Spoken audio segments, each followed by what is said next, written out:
আজকে বিকেলের খাবারে থাকবে মেথি চিকেন রোল। চিকেনটা আমি মেথি দিয়ে বানাচ্ছি, মেথি চিকেন তৈরি করব শুকনো করে। আর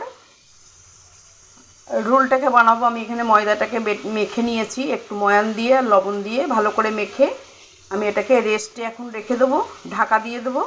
এখানে আমি দুটো শসা, 3টে পেঁয়াজ, কাঁচা লঙ্কা, এগুলো সব আমি ভালো করে ছাড়িয়ে কুচিয়ে নেব। আর আমি রান্না করছি মেথি চিকেন। কড়াই তেল গরম হয়ে গিয়ে আমি চিকেনটা দিয়ে দিয়েছি, তার উপরে কিছুটা মেথিও ছড়িয়ে দিয়েছি। আমি তেল গরম হয়ে গেছে, তেলের মধ্যে চিকেন দিয়েছি। চিকেনটা আমি আগের থেকে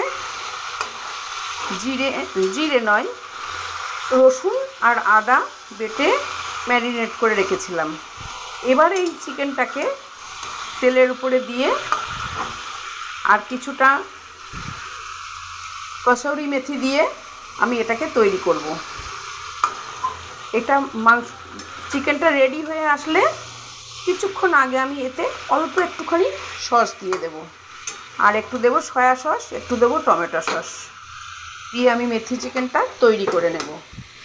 একটুও গ্রেভি থাকবে না, একদম শুকনো শুকনো তৈরি হবে। আর আমি ময়দাটাকে গোল গোল লেচি করে বড় করে বেলে নেব, নিয়ে ভালো করে পরোটাটা ভেজে নিয়ে তাতে আমি পেঁয়াজ কুচি, শসা কুচি আর লঙ্কার কুচি, তার সাথে এই চিকেনটা দিয়ে চিকেনের পুর দেব। আর তার আগে আমি পরোটাকে ডিম দিয়ে ভেজে নেব। প্রতিটা পরোটায় একটা করে ডিম থাকবে।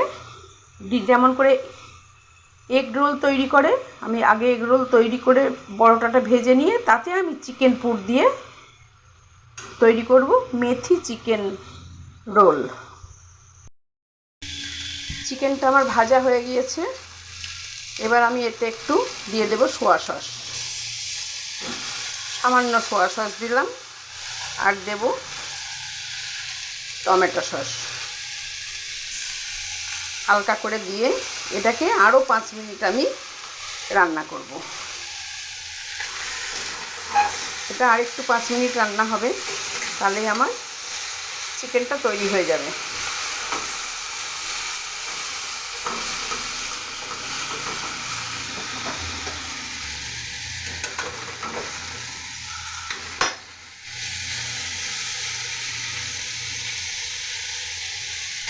এটাকে আমি আর একটুখানি 5 মিনিট মতন নাড়িয়ে চাড়িয়ে এবার আমি বন্ধ করে দেব।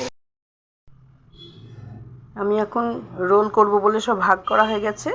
আমার এখানে 8খানা রোল হবে, সেই মতন আমরা সব কিছু ভাগ করে নিয়েছি। করে নিয়ে এবার রোলটাকে তৈরি করব। আমি ময়দাগুলো দিয়ে 8টা লেচি কেটে নিয়েছি, তাওয়া বসিয়ে দিয়েছি। এবার আমি একটা করে বেলে পরোটাগুলোকে ভাজবো। সব পরোটাগুলোকে আমি ভেজে নিয়েছি, সব পরোটাগুলোকে একসাথে ভেজে নিয়েছি, এই যে। আর এখানে ডিম এসে গিয়েছে, আর কাপে করে আমি ডিমটা গুলে তাওয়ায় দিয়ে পরোটাগুলো দিয়ে আমি রোলের প্রথম ধাপটা তৈরি করব। ডিমের অমলেটটা আমার হয়ে গেছে, এবার এরপরে আমি পরোটাটা দিয়ে দেব।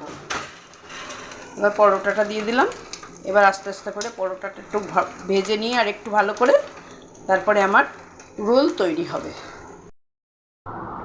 চিকেন দেওয়া হলো, শসা দেওয়া হলো, পেঁয়াজের কুচি, লঙ্কার কুচি, এরপরে হবে সস।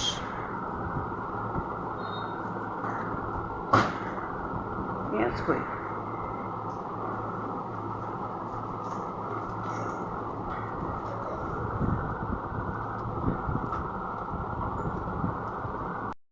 আমার রোলগুলো এখন তৈরি হয়ে গিয়েছে। এগ চিকেন রোল এখানে আমি 4টে বানিয়েছি, এখনও 4টে আমার তৈরি হবে।